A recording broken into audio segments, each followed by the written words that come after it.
my name is Audrey. I'm a gardener. I'm from Philadelphia in the United States. If you go to Philadelphia, I would recommend, it's the birthplace of America. It was the original capital of the United States before Washington, D.C. became the capital. So I recommend going to see the Liberty Bell, which is the biggest highlight in the city. Also, City Hall is very beautiful. There's a lot of older buildings in Philadelphia.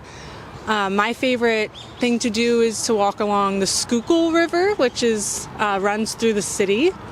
And you can walk and bike and picnic along the river.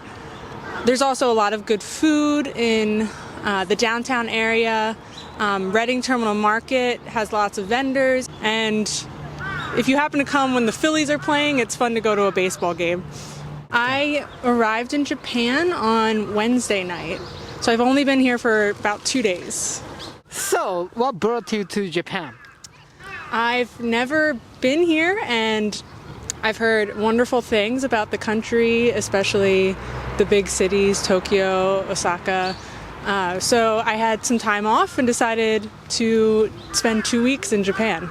I did a good amount of research on where to go, the sights to see, how to get around, a little bit about the history to prepare myself for this trip. The day before yesterday, I was in Shinjuku. I walked around, did some shopping. I did a free walking tour at night and saw the Golden Guy and the Red Light District. Yesterday, I went to Ginza and the fish market, which was really great. I ate some good street food, and I went to the Yamaha Cafe for an afternoon beverage, and I think that was about it. I did go to Roppongi Hills and went to the top of the tower there for a nighttime view. I went to, what is it called? Tokyo Hands, and bought some stationery. And then I did go to Uniqlo because I love Uniqlo, and bought a few things, pieces of clothing. We don't have as much stock. There's more here for sure, so it's nice to visit the ones in Japan. Is there anything that surprised you in Japan?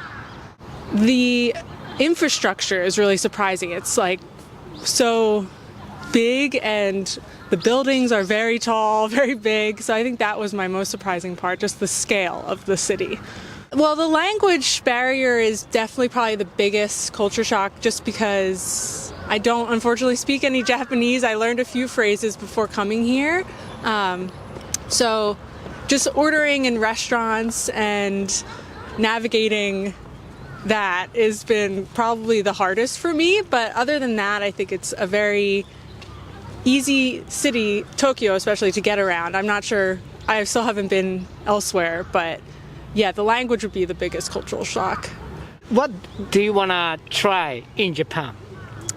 Well, I really want to go. I haven't been to an izakaya restaurant yet to try the food and the drinks. I am going to an onsen, so I'm very excited to try that. And just more sightseeing. It's really fun to just walk around and just take it all in. This is Aikawa. 実践的な英会話を短期間で効率よく身につけたい方は、いろんなアメリカ人の生の英会話を学ぶのが一番です。英会話教材 This is 英会話では、アメリカ人約150人の生の英会話を紹介しています。概要欄に紹介していますので、ぜひ見てください。それでは次回をお楽しみに。